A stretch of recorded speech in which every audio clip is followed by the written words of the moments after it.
Un fils unique qui a chassé sa mère, celle qui préparait chaque matin du pain pour payer sa scolarité. Jusqu'au jour où tout bascule.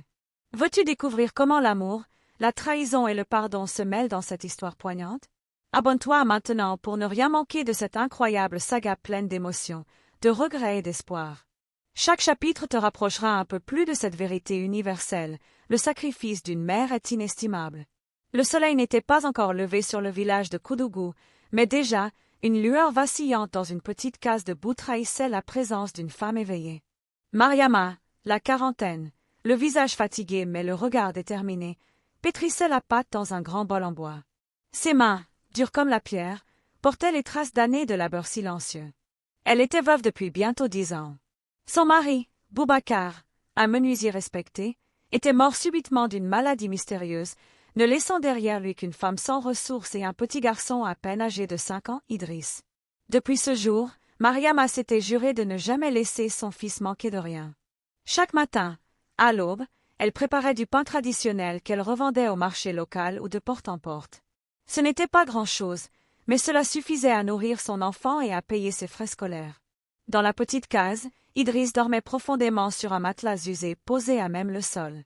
Mariama le regarda un instant, un doux sourire aux lèvres. Elle essuya une larme qui coulait sur sa joue, non pas de tristesse, mais d'amour. « Je ne peux pas t'offrir le monde, mon fils, mais je te donnerai ma vie si c'est ce qu'il faut. » Elle sortit, son panier de pain chaud sur la tête, saluant les coqs et les premières femmes du village qui balayaient leur cour. Les voisins, eux, chuchotaient souvent dans son dos. « Regardez-la, encore en train de courir avec ses pains. Tout ça pour un enfant. » Mais Mariama n'écoutait pas. Chaque pièce gagnée était un pas de plus vers un avenir meilleur pour Idriss. Ce matin-là, comme tous les autres, elle déposa discrètement un petit morceau de pain sur la natte de son fils, avant de disparaître dans la brume du petit matin. Lorsqu'Idriss ouvrit les yeux, la première chose qu'il vit fut le morceau de pain posé à côté de lui, encore tiède. Il sourit, s'assit sur son matelas, et huma l'odeur familière qui flottait encore dans la pièce. Ce pain, il le connaissait par cœur.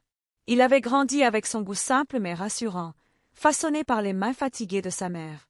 Chaque matin, sans faute, elle en déposait un morceau avant de partir vendre le reste.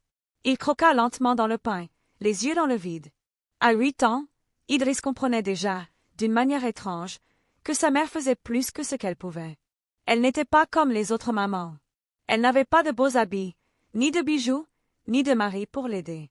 Mais elle avait quelque chose de rare, une force invisible, un amour solide, indestructible. Il avala la dernière bouchée, s'essuya la bouche, puis se leva pour préparer son sac d'école. Avant de sortir, il jeta un dernier regard à l'unique bol de la maison, rempli d'eau tiède, posé sur un tabouret cassé. Il se lava rapidement, mit sa chemise usée mais propre, et sortit. Dehors, les rayons du soleil commençaient à réchauffer les toits en tôle. Sur le chemin de l'école, Idriss croisa quelques camarades, mais certains l'évitaient. Ils se moquaient souvent de lui à cause de sa mère. Le fils de la vendeuse de pain, lança un garçon, en ricanant avec d'autres. Idriss ne répondit pas. Il avait appris à ignorer les moqueries. Il savait ce que valait sa mère. Il savait aussi qu'il n'avait pas le droit d'échouer, pas après tout ce qu'elle faisait. Pendant ce temps, Mariama, épuisée, finissait de vendre ses derniers pains. Elle n'avait pas tout vendu, comme souvent. Elle plaça les 2 morceaux restants dans son foulard et prit le chemin du retour, les jambes lourdes. En chemin, elle s'arrêta au bureau du directeur de l'école pour payer les frais de scolarité d'Idriss. Elle tendit de petites pièces bien comptées, sans un mot. Le directeur la regarda, surpris. « Madame Mariama, vous avez payé avant la date limite. C'est rare ici. » Elle baissa les yeux et sourit doucement. « Je ne veux pas que mon fils soit renvoyé pour une dette. » Puis elle reprit sa marche. Elle ne savait pas encore que ce petit garçon silencieux qu'elle nourrissait de pain et d'amour finirait par la rejeter un jour, honteux d'avoir eu une mère si courageuse. Le soir venu, le vent chaud du village faisait danser les feuilles sèches devant la petite case. À l'intérieur, Mariama et Idriss étaient assis sur une natte. Un bol de bouillie trônait entre eux, partagé équitablement. Mariama observait son fils avec tendresse. Il faisait ses devoirs à la lumière d'une petite lampe à kérosène. Sa chemise était trempée de sueur, son front plissé par la concentration. « Tu n'es pas fatigué, mon fils ?» demanda-t-elle d'une voix douce. « Non, maman. Je veux finir cet exercice avant demain. Elle hocha la tête, fière. Puis, Idriss s'arrêta brusquement, posa son stylo et se tourna vers elle. Maman, un jour, je te sortirai d'ici. Tu ne vendras plus jamais de pain. Tu n'auras plus jamais à te lever avant le soleil. Je te le promets. Mariama le regarda, émue. Une larme glissa sur sa joue. Elle ne répondit pas tout de suite. Puis elle tendit la main, caressa les cheveux de son fils. Ce n'est pas le pain qui me fatigue, mon fils. Ce qui me donne la force, c'est de te voir grandir et rêver. Idriss se rapprocha d'elle et posa sa tête sur ses genoux. Ils restèrent ainsi, en silence, bercés par les grillons de la nuit. Au fond d'elle, Mariama savait qu'un jour, son fils quitterait le village, qu'il volerait de ses propres ailes. Mais jamais, jamais elle n'aurait imaginé que ses ailes le porteraient si loin d'elle, jusqu'à l'oublier. Cette nuit-là, sous la lune timide, une promesse avait été faite. Une promesse d'enfant, innocente mais sincère. Une promesse que le temps allait effacer, lentement, douloureusement.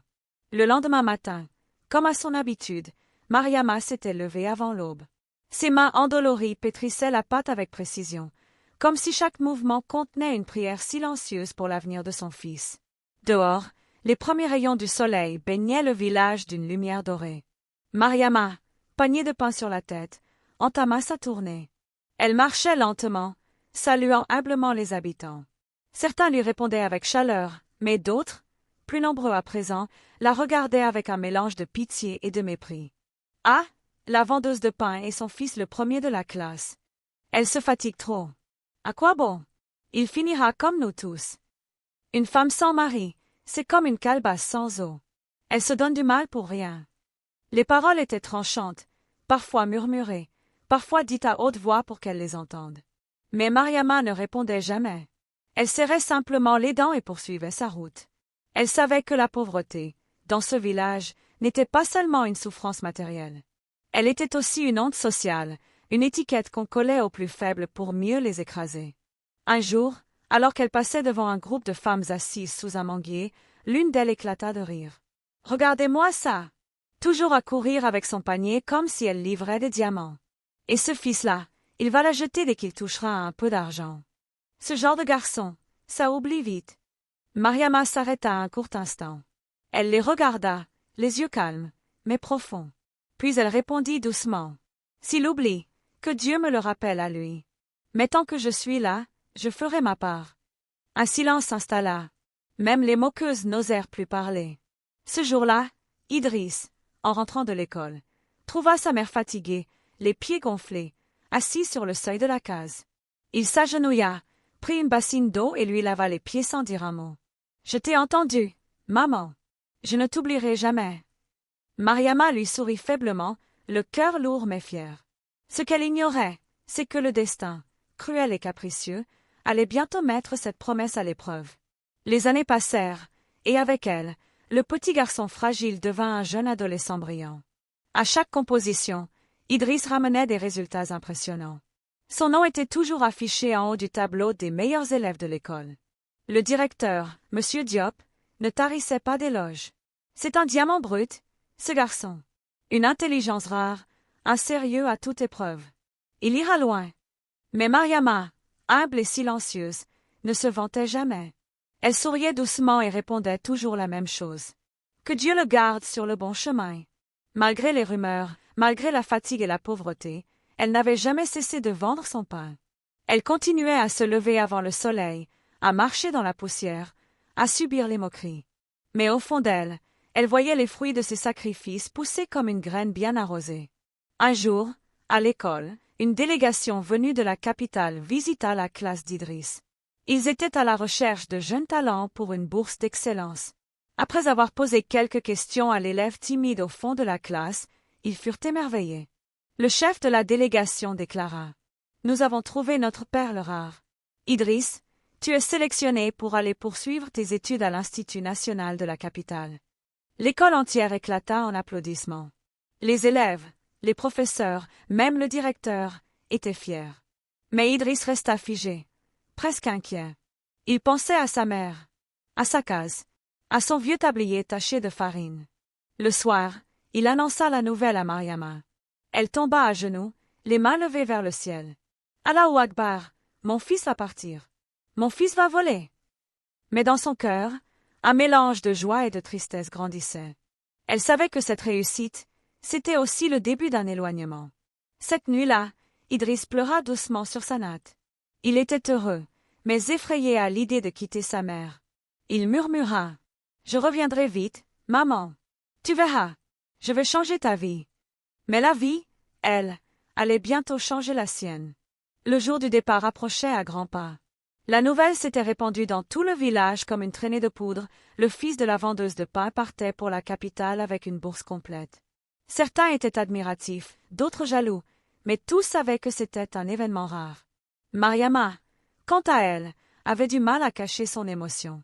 Chaque soir, en secret, elle cousait à la main quelques vêtements propres pour son fils. Une vieille voisine lui donna un petit sac de voyage.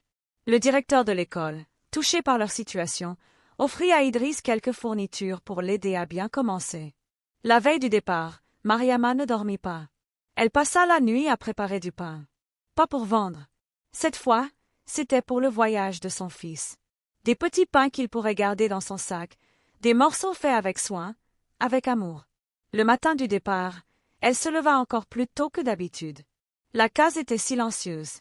Idriss s'était réveillé très tôt lui aussi, nerveux.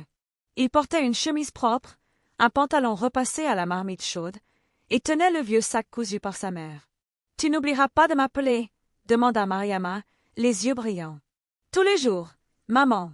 Je te le promets. » Elle ajusta son foulard, lui remit le panier de pain emballé, puis l'embrassa sur le front. « Va, mon fils. Sois digne, sois honnête, et surtout, n'oublie jamais d'où tu viens. » Le car arriva au centre du village. Quelques voisins vinrent assister au départ. Certains applaudissaient. D'autres marmonnaient. « On verra s'il se souvient de nous quand il sera riche. » Idriss monta à bord. Il regarda sa mère une dernière fois, debout, seule, tenant son panier vide contre elle. Elle lui faisait un signe de la main, le visage tremblant, mais fier. Le moteur rugit, la poussière s'éleva, et le car s'éloigna. Ce fut la première séparation. La première nuit sans le pain chaud. La première aube sans la voix de sa mère. Et ce fut aussi le début d'une autre vie, où les souvenirs du village commenceraient, lentement, à s'effacer. La capitale. Un monde nouveau, bruyant, vaste, éblouissant. Rien à voir avec les sentiers poussiéreux de Koudougou. Les immeubles semblaient toucher le ciel. Les voitures ne s'arrêtaient jamais. Et partout, des visages pressés, des regards froids. Idriss arriva à l'internat de l'Institut national, impressionné mais intimidé. Il découvrit un univers où les gens parlaient vite, s'habillaient élégamment, riaient fort. Il se sentait petit, très petit, surtout quand on lui demandait d'où il venait. Du village de Koudougou. Ah bon? C'est tout ça? Tu avais de l'électricité au moins. Les rires fusaient. Idriss, d'abord silencieux, finit par se refermer. Il ne parlait plus de sa mère. Il ne racontait plus les matins de pain chaud. Il ne disait plus qu'il venait d'une case en terre battue. Peu à peu, il apprit à se fondre dans la masse. Et les jours passèrent. Puis les semaines. Et Mariama attendait. Chaque soir, elle allumait la petite lampe à kérosène, espérant un appel. Elle demandait aux voisins de l'aider à lire les messages sur son vieux téléphone. Mais il ne vibrait jamais. Il est sûrement occupé. Les études, c'est important, se rassurait-elle. Mais au fond d'elle, un silence douloureux s'installait. Un silence plus cruel que la faim. Car elle, qui s'était battue pour qu'il ait une voix dans le monde, ne recevait plus la moindre parole de lui. Idriss, de son côté, brillait toujours à l'école. Ses notes étaient excellentes. Les professeurs le félicitaient. Les filles le regardaient. Il commençait à changer de style, à parler avec assurance, à se faire appeler Driss au lieu des Idriss. Un jour, en marchant dans un centre commercial, il passa devant une femme vendant du pain. L'odeur lui rappela sa mère. Il s'arrêta un instant, puis secoua la tête, et repartit sans se retourner. 8 années s'étaient écoulées depuis qu'Idriss avait quitté le village. 8 longues années sans revenir. Sans un appel. Sans un mot. Mais au village de Koudougou, Mariama ne cessait d'attendre. Chaque fête, chaque fin d'année, chaque marché spécial, elle espérait. Elle nettoyait la petite case, préparait un plat qu'il aimait. Puis la nuit tombait. Et Idriss ne venait pas. Jusqu'à ce jour-là. Une rumeur courut dans le village comme un feu de brousse. Idriss est revenu. Idriss, le fils de Mariama. Il est devenu un grand homme. Et c'était vrai. Une grosse voiture noire s'arrêta au centre du village. Les enfants couraient autour. Les anciens se levaient pour voir de leurs propres yeux. Un jeune homme en costume sortit du véhicule. Teint clair, montre brillante, téléphone dernière génération. C'était lui, Idriss. Mais plus personne ne l'appelait ainsi. C'est Driss maintenant, dit-il fièrement à un vieil oncle qui lui tendait la main. Il marcha jusqu'à la case de sa mère, suivi d'une petite foule. Mariama, alertée par le bruit, sortit en courant, le cœur battant, les larmes déjà prêtes. Elle le vit. Son fils. Son bébé devenu homme. Mon fils. Idriss. Elle tendit les bras. Mais lui, s'arrêta net. Il la regarda de haut en bas. Son pagne délavé. Ses pieds nus. Son foulard taché de farine. Il ne la prit pas dans ses bras. Maman, tu aurais au moins pu t'habiller correctement. Il y a du monde ici. La foule, qui s'attendait à des retrouvailles émouvantes, devint silencieuse. Même les coqs cessèrent de chanter. Mariama recula, choquée. Son sourire se brisa. Elle baissa les bras, le cœur broyé. Mais elle tenta de cacher sa douleur. « Excuse-moi, mon fils. Je suis allée au marché ce matin. » Il entra dans la case sans un mot, regarda autour de lui avec dégoût. Rien n'a changé ici. Mariama voulut lui préparer à manger, mais il refusa. Il déclara qu'il dormirait à l'hôtel du district voisin. Le soir même, il repartit, laissant sa mère seule, dans une maison encore pleine de son amour, mais déjà vide de sa présence. Ce jour-là, Mariama comprit, l'homme qui était revenu n'était plus son fils. Les jours qui suivirent le retour d'Idriss furent amers pour Mariama. Le village, d'abord excité, réalisa vite que le jeune homme ne comptait ni rester, ni honorer sa mère. Il passait ses journées en ville voisine, entouré de gens nouveaux, d'hommes en chemise et de femmes bien habillées. Il roulait les vitres de sa voiture quand il passait devant les villageois. Il ne regardait plus personne. Mais c'est surtout devant sa mère qu'il se montrait le plus froid. Un matin, Mariama s'était rendue dans la grande ville pour lui rendre visite avec un petit sac de fruits du village et quelques pains qu'elle avait préparés. Des pains spéciaux, ceux qu'il aimait quand il était petit. Elle attendit longtemps devant le portail du grand immeuble. Quand enfin il descendit, Idriss sursauta en la voyant. « Maman, qu'est-ce que tu fais ici? Tu ne peux pas venir sans prévenir. Je t'ai apporté du pain. »« Comme avant, » dit-elle timidement. Il regarda autour, gêné. Deux de ses collègues observaient la scène de loin. « Maman, s'il te plaît, tu n'as pas besoin de faire ça. Donne ça au gardien. Mais c'est pour toi, mon fils. Tu veux que mes collègues pensent que je suis le fils d'une marchande ambulante? Garde ça, maman. Et ne viens plus comme ça ici. » Les mots tombèrent comme des pierres. Le cœur de Mariama se fendit, mais elle se força à sourire. « D'accord, je voulais juste te voir. » Elle repartit, les bras lourds, le panier encore plein. Dans la rue, personne ne la regardait. Elle n'était plus la mère du fils brillant. Elle était devenue une honte qu'on cache. Pendant ce temps, Idriss entra dans le bâtiment, le cœur serré, mais le visage dur. Il se regarda dans le miroir de l'ascenseur. « Je dois avancer. » On ne réussit pas en traînant le poids du passé. Mais ce qu'il appelait poids du passé, c'était simplement sa propre mère. Le temps passa, et l'éloignement entre Idriss et sa mère s'accentua.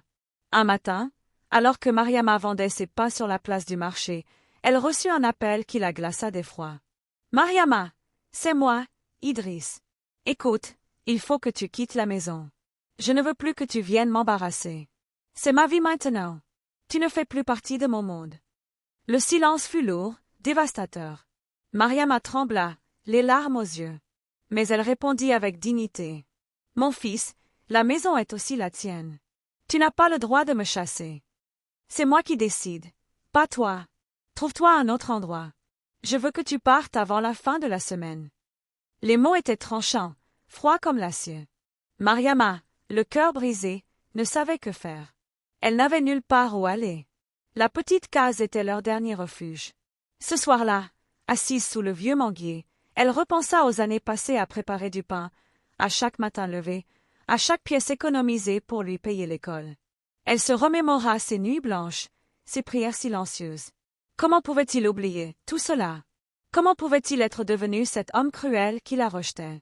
Dans le village, les murmures commencèrent à circuler. Le fils a chassé sa propre mère. Quelle honte! Elle a tout donné pour lui, et voilà ce qu'elle reçoit. Mariama resta forte, mais au fond d'elle, une douleur sourde grandissait. Elle prit une décision. Si son fils voulait l'éloigner, alors elle partirait. Mais elle ne partirait pas seule. Elle emporterait avec elle le pain de leur histoire, le témoignage de son amour infini. Chassée de la maison où elle avait élevé son fils, Mariama n'avait nulle part où aller. Les voisins, d'abord compatissants, se détournaient peu à peu. La solitude l'enveloppait comme un voile. Un matin, elle s'installa sous un vieux manguier à l'entrée du village, juste à côté du chemin principal. Là, elle étala son panier de pain, mais cette fois, ce n'était plus pour vendre. C'était pour se rappeler, pour survivre. Les villageois passaient, certains détournaient le regard, d'autres murmuraient entre eux. Voilà la mère abandonnée par son propre fils. C'est triste, mais elle aurait dû lui imposer plus de respect. Mariama restait silencieuse, ses yeux fixés sur le chemin, espérant un regard, un geste, un mot qui ne venait jamais. Le soleil brûlait son dos, la poussière recouvrait ses vêtements usés. Mais chaque matin, elle préparait son pain, avec le même amour qu'au premier jour. Un petit garçon du village, Timothée, s'approcha un jour, timidement. « Mamie Mariama, tu veux que je t'aide à vendre ton pain ?» Elle sourit, émue. « Merci, mon enfant. Ton cœur est plus grand que ce que tu sais. » Petit à petit, certains villageois commencèrent à acheter son pain, non pas pour la nourriture, mais par respect. Mais elle savait, dans son cœur, que son fils, lui, ne reviendrait plus. Pourtant, chaque soir, avant de s'endormir, elle priait. Que Dieu guide mon fils. Qu'il se souvienne un jour. Sous ce vieux manguier, la mère et son pain devenaient une légende triste du village. Une histoire d'amour, de sacrifice et d'oubli. Quelques mois après son retour, Idriss était devenu un homme nouveau, vêtu de costumes élégants et entouré d'une nouvelle vie luxueuse. Il avait décroché un emploi prestigieux dans une grande entreprise, et bientôt, il fit la connaissance d'Awa, la fille d'un ministre influent.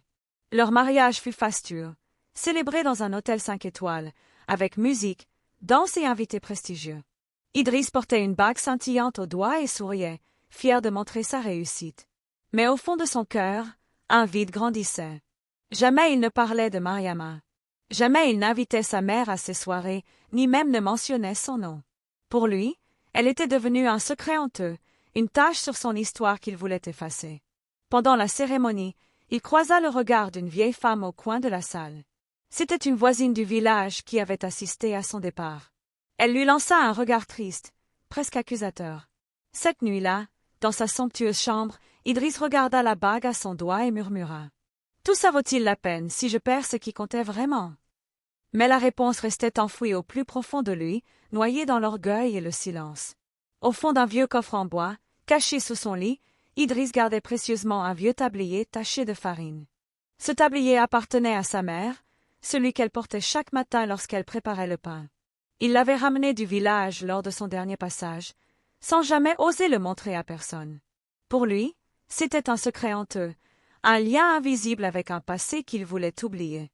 Un soir, alors que la maison était plongée dans le silence, Idriss sortit le tablier et le posa sur ses genoux. Ses doigts tremblaient en caressant la toile rugueuse. Les souvenirs remontèrent en cascade, les matins frais, l'odeur du pain chaud, les regards fatigués mais aimants de Mariama. Une douleur sourde l'étreignit. Pourquoi avait-il repoussé celle qui s'était sacrifiée pour lui? Pourquoi avait-il préféré l'orgueil à l'amour? Il ferma les yeux, un poids énorme sur la poitrine. Ce tablier n'était plus un simple tissu. C'était la mémoire de tout ce qu'il avait perdu. Dans le silence de la nuit, Idriss comprit que le chemin vers la réussite ne se mesurait pas au bien matériel, mais au respect et à la reconnaissance. Mais il était déjà trop tard. Les affaires d'Idriss avaient longtemps prospéré, mais le destin est parfois cruel. Une affaire de fraude éclata soudainement dans son entreprise. La presse locale fit grand bruit, les clients désertèrent, les partenaires se retirèrent. Idriss vit son empire s'écrouler en quelques semaines. Son nom, jadis respecté, fut associé à la honte et au scandale. Ses comptes bancaires furent gelés, ses biens saisis. Ses proches, ceux qui fréquentaient son luxe, s'éloignèrent, un à un. Un matin, en se réveillant, Il ne trouva plus sa voiture ni son téléphone dernier cri. Il était seul, face au mur froid de la réalité. Se rappelant le vieux tablier de sa mère, il sentit une boule se former dans sa gorge. « Où est-elle, maman? Où es-tu » Mais la réponse ne vint pas. L'effondrement des affaires d'Idriss fut aussi rapide que brutal. Les sourires intéressés se transformèrent en regards fuyants. Les téléphones cessèrent de sonner, les invitations se firent rares. Ces amis d'hier devinrent des inconnus d'aujourd'hui. Les mêmes qui riaient à ses blagues dans les salons dorés ne daignaient plus répondre à ses messages. Un soir, seul dans son modeste appartement désormais dépouillé de tout luxe, Idriss sentit pour la première fois ce que signifiait la solitude. Il n'était là que pour l'argent, pour la réussite. Pas pour moi. Cette réalité lui brisa le cœur, mais il savait qu'il avait lui-même créé cette distance par son orgueil et son mépris envers sa mère et ses racines. Il chercha alors un refuge, un point d'ancrage. Peut-être que là-bas, sous ce vieux manguier, elle m'attend. La honte et la peur mêlées, Idriss prit la décision de retourner au village. La poussière du chemin du village soulevait un léger nuage alors qu'Idriss descendait du bus, le cœur lourd et l'âme en miettes. Il avait tout perdu, richesse, statut, amis. Mais ce qu'il redoutait le plus, c'était la confrontation avec celle qu'il avait abandonnée. À son arrivée, le village semblait identique, mais pour lui, tout avait changé. Les regards des passants, parfois curieux, parfois méprisants, lui rappelaient qu'il n'était plus le fils dont ils étaient fiers. Il se dirigea vers la case, mais elle était vide. Le panier de pain, la natte usée, la vieille lampe, tout semblait figé dans le temps, mais sans vie. Il alla sous le vieux manguier, là où il avait laissé sa mère. Elle n'était pas là. Un silence lourd régnait. Il s'agenouilla, prit une poignée de terre dans ses mains, et pleura. « Maman, je suis revenu. Pardonne-moi. » Mais ses larmes ne pouvaient effacer les années d'oubli et de rejet. Idriss chercha partout dans le village, demandant aux voisins, aux commerçants, aux enfants jouant près du puits. « Où est Mariama, la mère d'Idriss ?» Les réponses étaient vagues, les regards fuyants. Finalement, un ancien du village s'approcha et dit, d'une voix basse. « Elle est partie, mon garçon. Fatiguée, blessée. Elle a laissé cette tente, mais elle n'est plus là. » Idriss se précipita vers la petite tente en toile accrochée à un coin du manguier. À l'intérieur, le silence régnait, seulement troublé par la poussière qui dansait dans les rayons du soleil. Sur une natte, un vieux tablier taché de farine reposait, soigneusement plié, à côté d'une lettre. Les mains tremblantes, Idriss prit la lettre et lut. « Mon fils, je suis fier de toi, malgré tout. Je ne t'en veux pas. La vie est dure, et parfois, les cœurs se blessent. Je pars chercher un peu de paix, loin d'ici. Mais sache que chaque morceau de pain que j'ai fait était pour toi, pour ton avenir. Pardonne-moi si je n'ai pas su te retenir. Ta mère, Mariama. » Un sanglot brisa le silence. Idriss comprit alors qu'il avait perdu bien plus qu'une maison ou un confort. Il avait perdu l'essentiel. Dévasté, Idriss erra dans le village, les mots de la lettre résonnant dans sa tête. Il s'arrêta devant le marché, au cœur du village, où la vie continuait malgré tout. Un groupe de villageois, assis sous l'ombre d'un grand baobab, le reconnut et l'appela. « Idriss, viens, écoute ce que nous avons à te dire. » Hésitant, il s'approcha. « Ton absence a fait souffrir ta mère. Elle a porté seule tous les fardeaux. Chaque matin, elle vendait son pain, malgré la fatigue, malgré les moqueries. Elle a économisé chaque centime pour que tu aies une chance. » Une vieille femme, qui avait connu Mariama depuis son enfance, reprit. « Elle n'a jamais cessé de prier pour toi, même quand tu l'as rejetée. Nous avons vu ses larmes, son courage, sa force. Tu es devenu un homme, mais elle a vécu comme une vieille femme, seule et abandonnée. » Les mots frappèrent Idriss comme un coup de massue. Les yeux pleins de remords, il baissa la tête. « Je ne savais pas. Je ne voulais pas. » Mais il savait au fond que les excuses ne suffiraient pas à réparer ce qui avait été brisé. Ce jour-là, le village tout entier lui rappela la valeur du sacrifice et de l'amour maternel. Après les paroles du village, Idriss se retrouva seul près du puits, les genoux tremblants. Pour la première fois, il laissa couler ses larmes, celles qu'il avait tant refoulées depuis des années. Il pensa à tous les matins où sa mère avait pétri la pâte, aux nuits passées à prier pour son avenir, aux sacrifices silencieux qu'elle avait faits. « Maman, pardonne-moi. Je t'ai trahi. » Sa voix trembla dans le vent chaud du soir. Il se promit alors de réparer, autant que possible, ses erreurs. Il voulait que le village sache qu'il avait changé, qu'il n'était plus cet homme fier et distant. Le chemin serait long, mais il était prêt à le parcourir. Quelques semaines après son retour, Idriss décida de rendre hommage à sa mère et à tout ce qu'elle avait fait pour lui. Il organisa une petite cérémonie au village, invitant voisins, amis, anciens et jeunes. Au centre de la place, une grande table était dressée, sur laquelle trônait un panier rempli de pain fait à la main, préparé par Mariama, revenue entre-temps. Mariama, affaiblie mais souriante, regardait son fils avec une tendresse retrouvée. Idriss prit la parole. Ce pain représente plus que la nourriture. Il est le symbole de l'amour, du sacrifice et de la force de ma mère. J'ai failli l'oublier, mais aujourd'hui, je veux que tout le monde sache combien elle est précieuse. Le village applaudit, ému. Idriss prit un morceau de pain, le partagea avec sa mère, puis avec les villageois. Ce dernier pain est pour toi, maman.